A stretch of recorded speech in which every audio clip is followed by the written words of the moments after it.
कुछ शब्द सतरां दा नाम है। हाइकू एक विधा भी है कि जिंदगी जीवन दा एक विधान भी है। हाइकू इंसान ही लिख सकता है जिहड़ा जिंदगी दे नाल जरे जरे तो जुड़िया है, जिहड़ा जिंदगी नाल इंसान नहीं जुड़िया है वो हाइकू नहीं लिख सकता। तुसीं डॉक्टर नूर खान के विचार सुने। पंजाबी दे विच इस किस्म का चिंतन बहुत घट मिलता।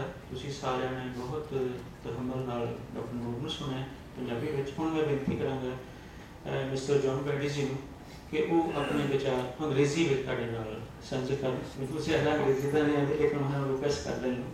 Now I request Mr. John Brandi to come on this and say some word about our conference, about our Haiku process.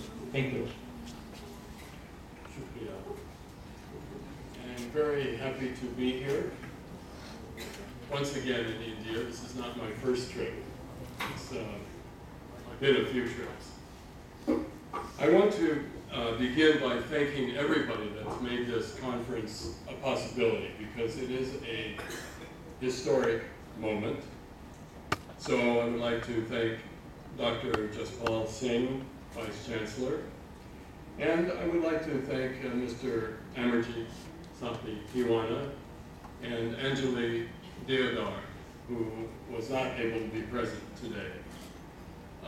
They did a wonderful job in making my book a possibility and a reality, a trilingual book, Hindi, Punjabi, English languages, and have helped spread the word of haiku and to make it a little bit a bigger presence in the world.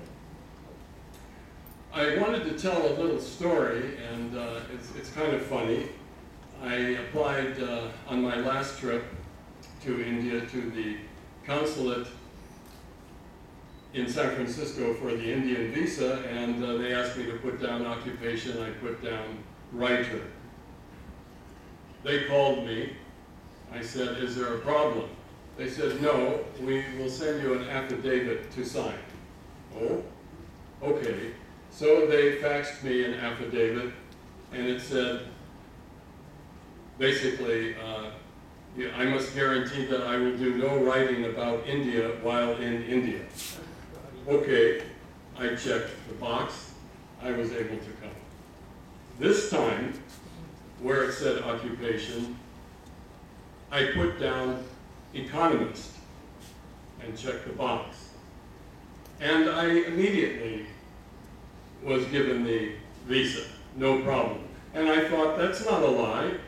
I work with economy of words. I'm a haiku writer. So, anyway, I want to talk a little bit about our practice of haiku, and I wanted to pay tribute to 17th century Japanese haiku master Basho. He was a revolutionary. He asked his students, go away from too much intellectual interpretation of haiku and seek always the truth of beauty, but always return to the world of common experience.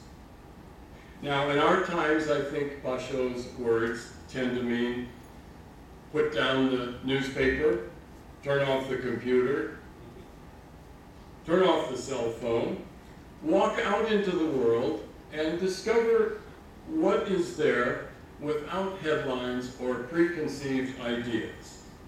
No judgment, no expectations. Basho advised, see truly and seriously what is to be seen. Now, I know most of us here are aware that haiku, as it has traveled from continent to continent, culture to culture, language to language, has reinvented itself.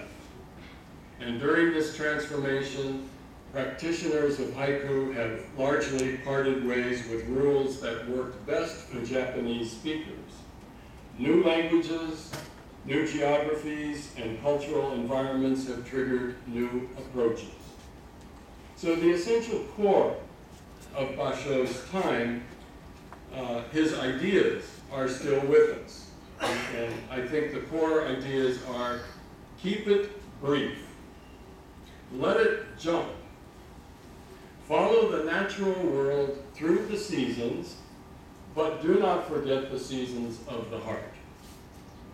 Now, there's a modern haiku by the American poet Penny Harder, which gives a good example of how the haiku works.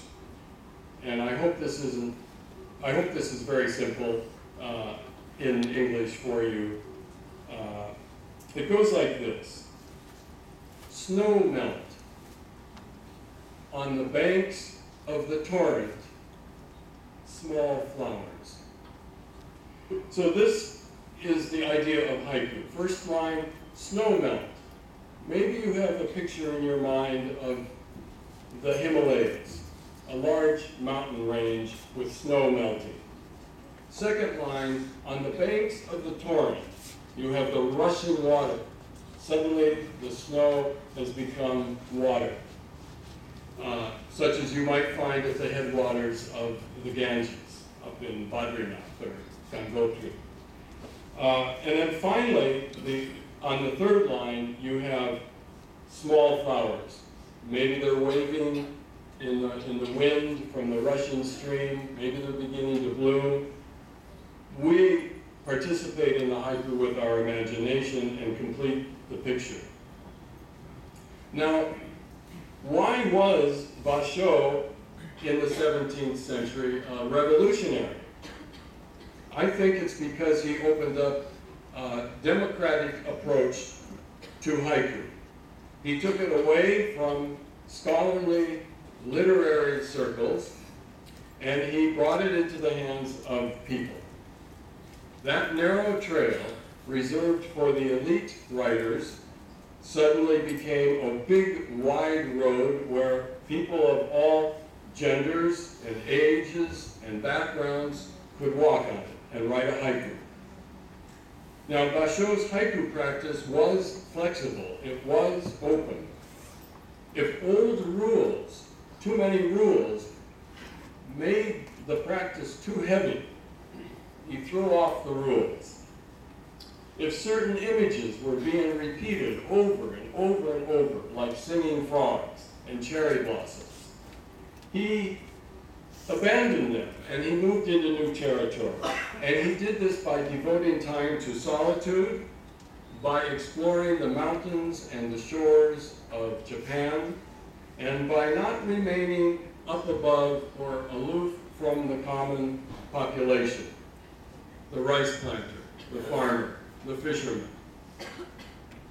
He also canceled any form of mental resistance, and he accepted whatever came into his life. 300 years later, Basho's ideas are still with us. Do not busy yourself with censoring an original thought because it goes against tradition or social norms. Make use of it. Whatever unexpected experience that appears in your life should inform your poem. Maybe you're washing your hair, you've washed it thousands of times, but suddenly this morning you feel your skull. Oh, this is new. Who am I? What am I? How do I think? Where did I come from? It's all so temporary. That maybe act of washing your hair informs your poem. Maybe you're working in the garden and your hoe hits the dark earth, it hits a stone, a spark of flame flies up from the dark earth, you have a haiku. Sometimes I think we dismiss obvious themes because we're afraid to write them down. And one good example of this is during Basho's time, war was very present. And he knew that scholarly circles were busy repeating images of singing frogs and cherry blossoms, but he wanted to go out and see some of the sites where perhaps great battles were fought. And one of his famous haiku goes like this: summer grasses, all that remains of brave warriors' dreams. So Basho actually felt emotion when he stood where this famous battle in the 12th century was fought. He wept, he cried, but he does not step in the poem to speak. He lets the waving grasses speak.